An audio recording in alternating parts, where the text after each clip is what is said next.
Dan kita ingat Bung Karno lagi, bahwa Bung Karno bilang, beri saya 10 pemuda, saya bangkitkan Indonesia. Ternyata negeri ini dibangkrutkan hanya oleh satu pemuda yang adalah anaknya dia. Jembatan kebudayaan, jembatan keadilan, jembatan kemanusiaan dibuat oleh Bung Karno dari Asia menembus Afrika. Sementara seseorang yang mengaku tetesan Bung Karno, dia hanya membuat jembatan penyeberangan dari istana ke rumahnya. Jadi kepemimpinan memerlukan tuntunan intelektual. Nah, itu yang ingin kita ingat hari ini, dan itu justru yang kita krisis hari ini. Karena saya menerangkan bahwa generasi dia itu kehilangan harapan. Karena oleh Jokowi dianggap bahwa udahlah, cukup 9 tahun yang dibiayai negara, yang lain itu tersier. Disitulah keburukan pikiran hendak dikendalikan oleh kekuasaan. Jadi sebetulnya ini tempat kita membangkitkan kembali harapan bahwa politik harus kembali ke tangan the intellectual.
Oke, terima kasih. Kita dengar satu ungkapan yang datang dari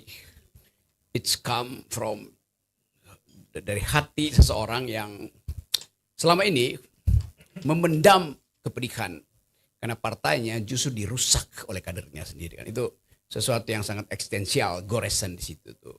Dan kita ingat Bung Karno lagi, bahwa Bung Karno bilang, beri saya 10 pemuda, saya bangkitkan Indonesia. Ternyata negeri ini dibangkrutkan hanya oleh satu pemuda yang adalah anaknya dia. Jadi tadi Salsa mulai dengan kebangkitan dan kebangkrutan. Satu dialektika yang bagus sekali untuk memulai evaluasi. Jadi saya terima kasih Pak Hasto mau berbagi dengan cara yang sangat terstruktur. Mengucapkan kritik tapi dengan cara yang terukur. Itu yang kita inginkan. Dan hari ini tetap kita akan ingat itu sepanjang masa hal-hal yang baik dari bangsa ini.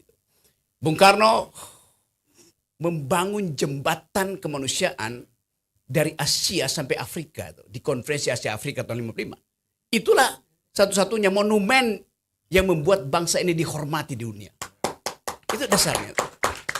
Saya pergi ke Eropa Timur semester lalu dan orang masih bicara tentang 25 April 1955, yaitu konferensi Asia Afrika. Jembatan kebudayaan, jembatan keadilan, jembatan kemanusiaan dibuat oleh Bung Karno dari Asia menembus Afrika.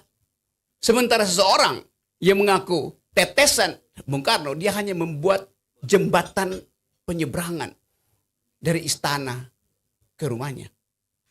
Jadi bayangkan, jembatan layang dibuat oleh Jokowi hanya untuk memisahkan dua kegiatan. Yang satu dari Pluit, tempat para kapitalis, menuju ke area kumuh di pinggir Kali Angke. Itu juga jembatan. Tapi itu jembatan layang untuk menghindari orang melihat ketidakadilan di Angke dan langsung tiba di Pantai Indah Kapuk. Kalau Anda nyebrang ke situ, itu jembatan yang dibikin Jokowi itu. Untuk menutupi kekumuhan Jakarta. Bayangkan, ide membangun jembatan terlihat secara fisik dalam upaya menutupi kebangkrutan. Sementara Presiden Soekarno membuat jembatan pikiran dunia. Jadi kita ingin bedakan itu. Dan ini adalah janji kita untuk setiap saat di mana ada isu yang tiba-tiba meletup, kita mau akses isu itu dengan kemampuan intelektual. Jadi kepemimpinan memerlukan tuntunan intelektual. Nah, itu yang ingin kita ingat hari ini, dan itu justru yang kita krisis hari ini. Karena saya menerangkan bahwa generasi dia itu kehilangan harapan. Karena oleh Jokowi dianggap bahwa udahlah, cukup 9 tahun yang dibiayai negara, yang lain itu tersier. disitulah keburukan pikiran hendak dikendalikan oleh kekuasaan. Jadi sebetulnya ini tempat kita membangkitkan kembali harapan bahwa politik harus kembali ke tangan the intellectual. Terima kasih. Ya, kalau untuk karena tadi aku bilang problemnya di pendidikan dasarnya, ya yang harus dipikirin emang bagian pendidikan dasar ini adalah mencari fokus yang jelas gitu. Karena bagaimanapun juga kita masih miskin ya, maksudnya kalau dibandingin sama GDP-nya Finland atau Singapura gitu kan, tuh kita jauh banget kan kekayaannya. Jadi kita nggak mungkin menyelenggarakan pendidikan dasar untuk semua orang dengan luxurious gitu, maksudnya dengan semua hal kita sediain gitu, itu nggak mungkin. Jadi kita harus memilih apa yang betul-betul esensial. Dan kalau aku sendiri, misalnya aku serap dari Madilog, ya mungkin kita kembalikan ke materialisme, dialektika, logika itu ya. Jadi logika gitu kan, penalaran, mungkin sekarang masuknya ke literasi kali ya kalau di kurikulum Merdeka, literasi numerasi gitu kan, penalaran. Kemudian bagian materialismenya, nah ini nih yang bisa dibilang dilemahkan sebenarnya di eranya Mas Nadiem gitu ya, bagian materialismenya ini, yaitu bagian science gitu, bagian science dan penalaran realita lah gitu. Somehow kita menghapus semua assessment science. Kemudian waktu itu guru sejarah juga banyak yang mengangkat isu bahwa sejarah juga dilemahkan. Intinya bagian-bagian pengetahuan itu dilemahkan lah sekarang ini. Jadi lebih fokusnya cuma ke penalaran aja. Nah padahal menurut aku nggak cukup ya gitu. Jadi yang esensial itu harusnya memang penalaran betul, kemampuan membaca supaya di sosial media nggak salah paham ya kan. Terus baru masuk ke pengetahuan dasar yang penting tadi, science, termasuk juga sejarah, peradaban segala macam. Nah terus habis itu untuk bagian dialektikanya sebenarnya lebih ke di pendidikan dasar, misalnya di 5 tahun pertama itu baiknya pengasahan bagaimana cara bersosial sebetulnya gitu, etika bersosial. Ya mungkin kan di sini juga pada banyak yang protes soal etika gitu ya, kayak kita juga mengalami kebangkrutan etika, ya itu memang harusnya dibangun terutama di 5 tahun pertama sekolah tuh gitu. Jadi kelas 1 sampai kelas 5 banyak tuh harusnya urusan membangun etika ini, etika, moral, sosial, kemampuan berinteraksi sosial dan efektif dan seterusnya gitu. Nah kalau aku melihat kita mestinya bisa fokus ke situ dari sisi pendidikan dasar. Nah cuman sayangnya kan dalam diskursus pendidikan kita lebih banyak bicara dari sisi misalnya gaji gitu ya, gaji atau anggaran. Ya itu suatu hal yang penting, tapi kita harus memikirkan sebenarnya outcomes dari gaji dan anggaran itu apa. Nah selama ini sebenarnya kita belum mendapatkan outcomes yang seharusnya gitu. Jadi menurut aku kita sebagai customer itu harusnya jangan jangan happy aja naikin anggaran pendidikan terus gitu. Karena kita sebenarnya belum dapat servis yang seharusnya gitu loh. Jadi harusnya kita perjuangin dulu nih standar servisnya bakal kayak gimana, baru kita bicara gue berani ngasih duit berapa gitu dari duit pajak.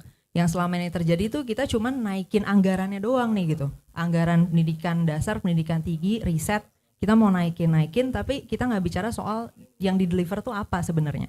Karena kenyataannya kalau dari tes literasi dasar aja kita nggak membaik dengan seharusnya gitu dari tahun ke tahun. Nah artinya anggaran itu juga tidak terjustifikasi gitu. Kita ngeluarin duit segini nih buat apa kayak gitu kan.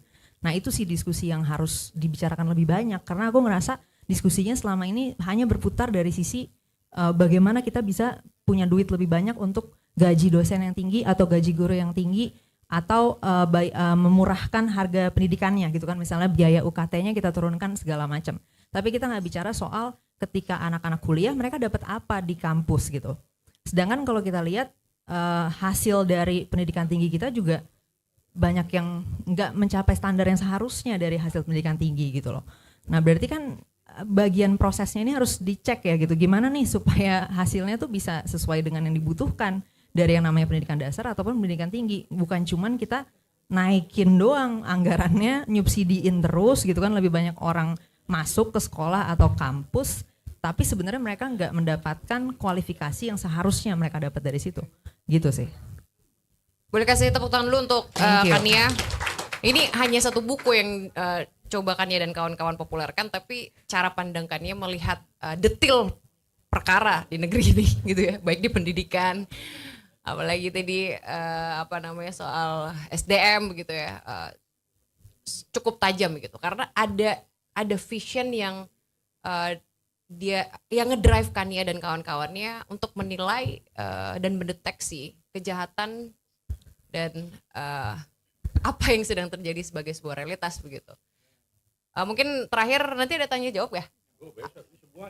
Semua ya, boleh ngomong bukan tanya jawab ya, berarti ini ya, jadi kasih pandangan respon pendapat. Tapi sebelum saya lempar ke forum untuk memberikan respon pendapat dan atau tanggapannya terhadap apa yang disampaikan oleh para pemateri, jangan apa yang disampaikan moderator,